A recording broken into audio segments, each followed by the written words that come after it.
Past presidents, àti àwọn president wà ọlọ́mọdé àgbẹ̀kọ́ ọlọ́mọdé àgbẹ̀yẹ gbogbo ẹni tí ẹlẹ́gbẹ̀ẹ́ tó sáyé lọ́mọdé fàtà bisimilahi rahman rahim alhamdulilahi rabbil alamin arrahman rahim maliki yawmiddin iyyaka na'budu wa iyyaka nasta'in اهدنا الصراط المستقيم صراط الذين أنعمت عليهم غير المغضوب عليهم.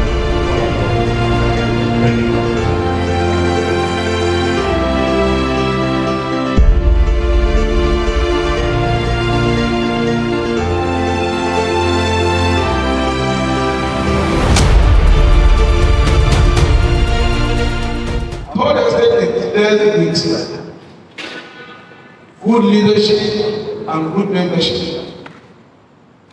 People have piloted the affairs of the union, of the association. I have their names here, and in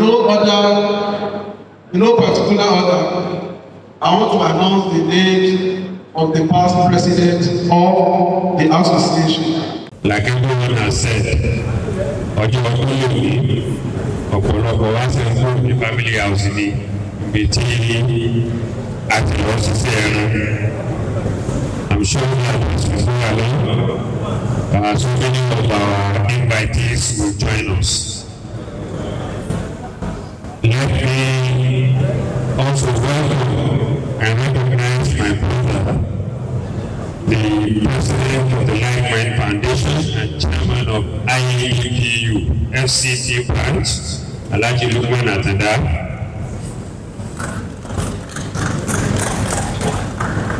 And then you all of us there, the special assistant to the governor of special duties, Abdulrazak. Good evening and welcome. It is my great pleasure to welcome you all the 2026 annual dinner of the third estate. The dinner for us has become an annual event on each activity through which the members, friends, family, and stakeholders in the spirit of unity and camaraderie. The event always provides us an opportunity for catching up, for networking, and for reflection on the achievements of the association, and of course provides us the opportunity to renew our commitment to the vision and objectives of the third estate.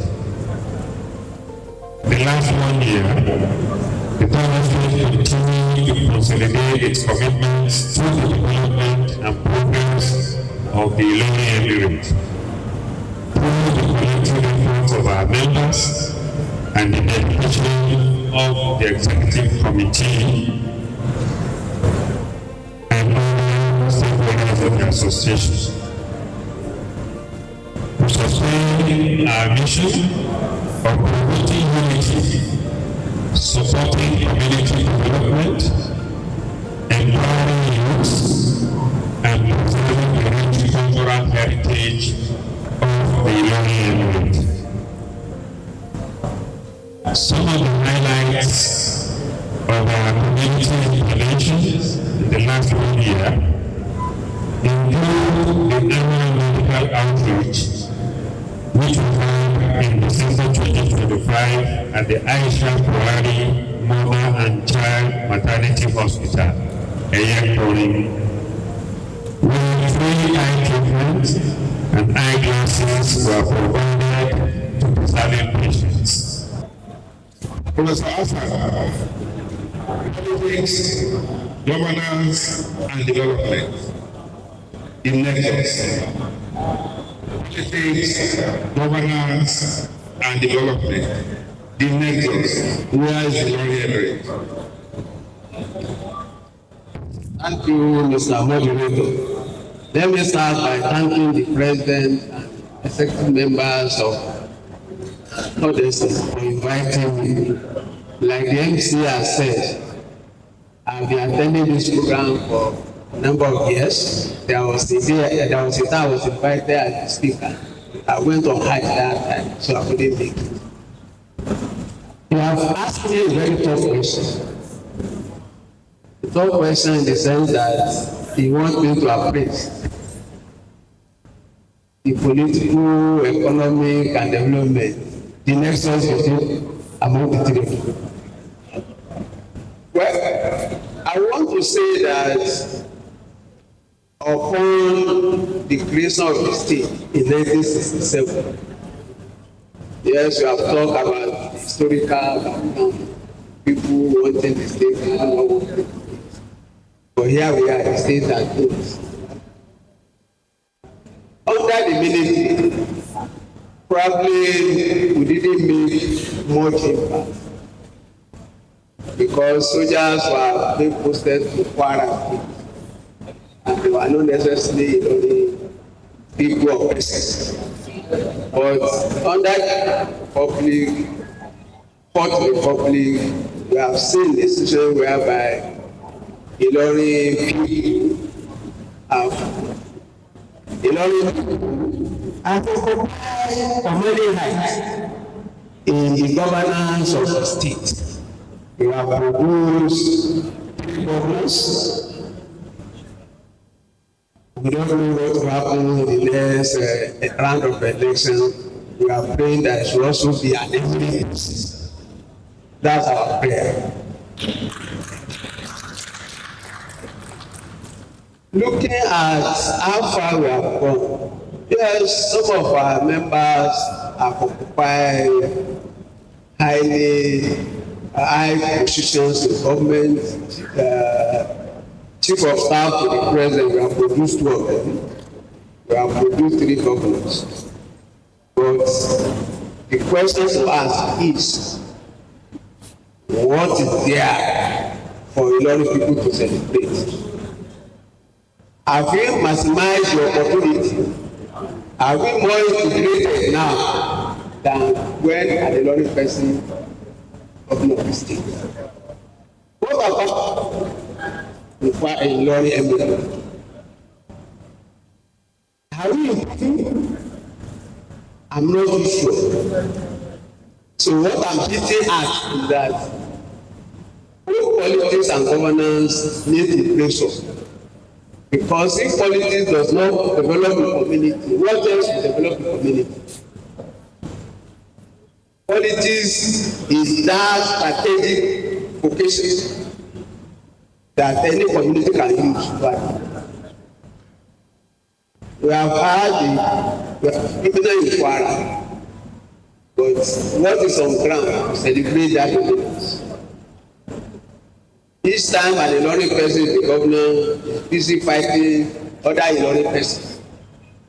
At the end of it, whereas politics should be made to the way that we empower the people. How many years have been produced since 1999 in Ilorin? Not that issue. Are residing in Ilorin here. How many? Because if you don't use politics properly, you keep on producing very poor and poor persons. How many millionaires do you have? It's 1999. I don't have the figure, but I think that the record is just dismissible. There's nothing to celebrate about. Meaning that we need to do something in addressing our politics and governance. Thank you. Citizens of the state, the chairman governor's board, a proud son of the Emirate,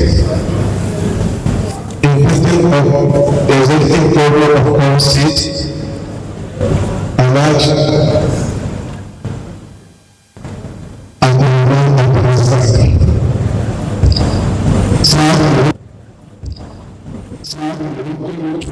Tonight, and we thank you for making this tonight occasion. Let us association. If you want to rate those 12 today, by the time you remove Lagos, Port Harcourt, Kano, Kaduna, and Ibadan, these 5 of them, is there anyone that is better than Ilorin? In terms of when you go into their cities and all that. And in any case, I'm still coming, and you said you have this reservation for military government. I think you rated the civilian administration better than the military, but some people will say all these Suleiman versus Madaki, Salaki versus Saraki, Lawal versus this versus that, all those skirmishes that we are experiencing that is bringing insecurity, lack of peace at times, and breaking brotherhood when it comes to politics. We didn't have them during the military because there was nothing to contest for. Many of the commissioners, many of the ministers were chosen from the academics. Each time they needed anybody, they look for the best and all that. Can you react to this? Thank you, Mr. Moderator. You see, when you talk about development, in most cases, it's relative. There's no way you can find 2 states at the same level of development. Certain parameter, one will up there, or another parameter. See, when we are talking about development, we are talking about development in the modern context. When you look at the literature, you discover that the emphasis now is on rural development. How many graduates do you have? What are they doing after graduation? What is the purchasing power level? The level of industrialization, etc., etc. When you look at Kwara State in terms of industrialization, there are few things you find that we lag behind in terms of industrialization. When we talk about poverty, yes, we are trying. Poverty is a national problem, but every state has social of the poverty. Our people these days have become expensive beggars. Everywhere you go in Kwara State, you see them coming to pay for this and that. So when they look at the context, the modern parameter for assessing development, you discover that Kwara State has what no one government can bring about the highest level of development. One government will do its own bit, another government will do its own. Continue to measure. In those days when those of us in Abuja, anytime we are coming to Ilorin, when we had only overland, it was like a community flight. Everyone knew one another, practically, on the flight whether going to Abuja or coming from Abuja. Today, you have Pan Africa coming to Ilorin. You have Overland coming, you have UNZA, you have United Nigeria, you have airports suspended its flights. And recently, when the workers discovered that it can resume its schedule to Ibadan, they went with the hope that they could transfer to Ibadan. And the airport said, no, we are still coming back very soon. I'm happy that Lukman Abdullah is there. We visited Rwanda and he promised he was going to start irrespective of the number of flights. These days, you may discover that you don't even know anybody on those flights. If the economy is not doing well, it may not be like that. Or I would say that they were all coming to Ilorin so that they could go to Kumasho, or go to Osogbo, or go to Oyo North. No. Many of them are doing businesses here. Yes, maybe they believe that it's good. But we'll come back when you are making your suggestions. Professor Mustafa, still on our prime of place in the Islamic scholarship. And we have seen, like I said, so many things that Islam has been able to do in all ramifications of the economy, whether you are talking of insurance, medicine, and all that. I know that there's a clinic, we have some of your colleagues in the teaching hospital, maybe somewhere along Fatih Road that is present something and all that. Yeah. Although anybody who is not well is not concerned about whether the doctor is a Muslim or a pagan. The most important thing is to get. So why I'm still asking, with our knowledge, deep knowledge from childhood today, why are we not playing big in any of these Islamic areas where we are expected ordinarily to have comparative advantage? Now, I want to think that the greatest problem that is happening is our deviation from the basis. Deviation from the basis in the sense that everybody now have a kind of common outlook as to what determines success. And what determines success? Big car, big building, big this and big that. When we look at our pioneers in the Islamic scholarship, we will realize that they are people of modest means. They weren't looking for ostentatious living. And at the point, society now begin to venerate bigness, so to say. Until we see a big house before we can realize that somebody has arrived, until he's riding a big car, until he's doing this. We know our great scholars who really put Ilorin on global map, and we know the kind of life they lived when they were alive. Sheikh Adam Abdullahi Al-Ilorin, Sheikh Kamal-Din, all of them, we know the kind of life they lived. They weren't that ostentatious. They were living modest life, but they were practical. They were example of practical Islam, and a lot of people derive inspiration from them. But by the time we deviate from what's supposed to be the core essence of our whole life, then we realize that people now begin to not doing what they should do. Rather, they are looking for the fast lane in order to compete in the realm where they should not be. And this is why we are not really making use of that Islam to project some other aspect of life that we should be. If an alpha is not looking to to be living like as if His Excellency is going out, security at the front, security at the back, which we know that is not what we are born with in this society. If we now look for Alpha, who is not more interested in living in Alore or Omoda, we are not saying that people should not choose good life, but everybody has a calling, and the calling defines the kind of life you should live, the value you should exude, and the kind of character that we should make with you. When we look at what is happening in our society today, except we are going to be deluding ourselves, it's practical deviation from what it used to be, and that has really denied us from tapping into opportunities that we could have benefited from Islamic scholarship. Thank you. Thank you. When I come back to you, you'll be rounding up, and when you'll be rounding up, you'll be talking about the place of women in Islamic scholarship and development. And particularly, now that many of the Islamic countries, Islamic states, are relaxing some of the stringent measures against the female gender.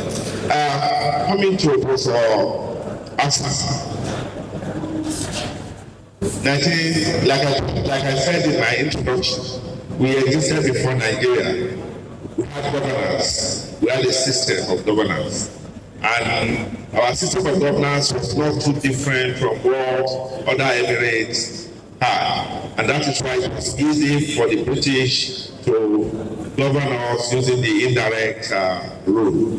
Our governance system, yes,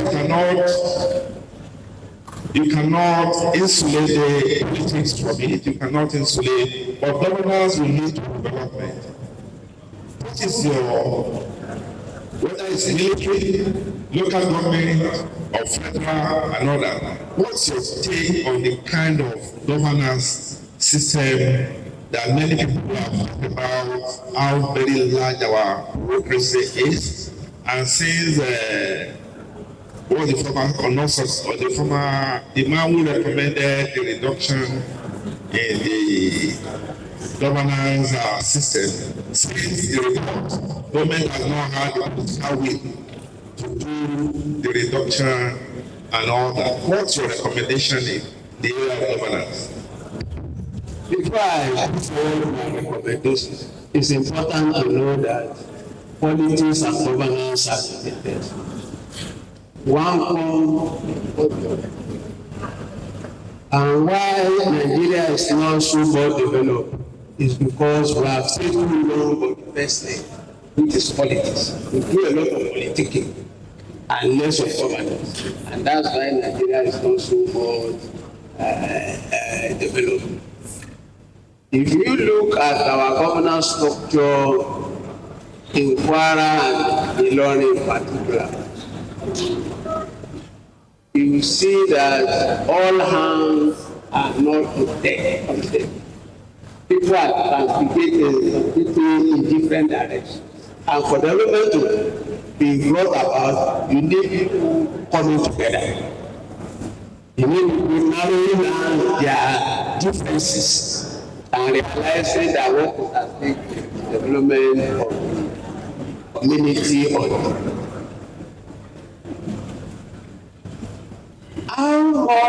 what is the level of involvement of local structure in governance in the Emirate? In the title you sent to me, talk about traditional institutions.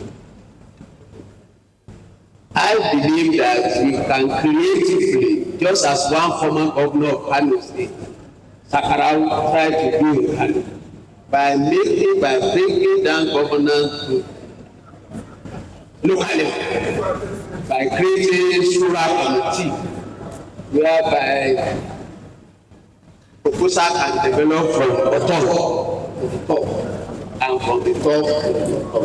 People feeling about the kind of governance system they are experiencing is critical and important.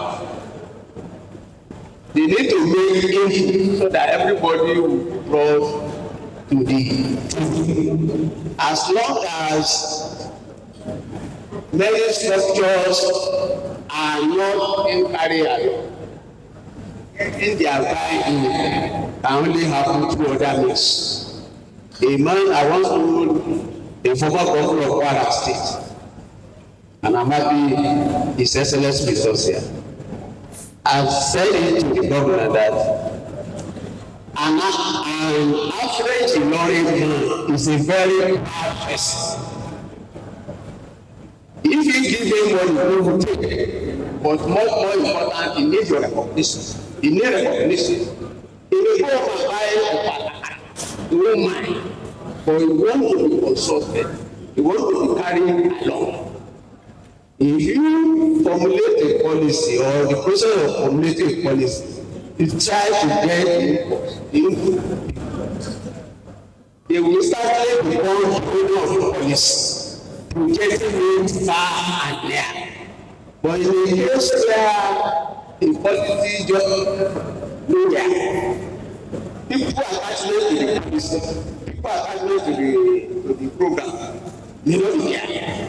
So my own suggestion this evening is that we should try to bring down our governance system in such a way that the structure we have impact. Once we do that, we see that people who identify more with the government, we have the Ajikobi, Alana, this and that. I think we can create, get them more involved, even in the capacity. That structure will be made yourself. Or why not consulting with, not making them to feel important by making a contribution. If you do that, some of the negative things we are experiencing will not be there. I once told somebody, I won't mention the name, that Ilorin is expanding and the traditional control is weakening. And we need to do something about it. Before you know it, people will do much for it. They will do it in part of pride. Before they are in part of the level, because they don't know it.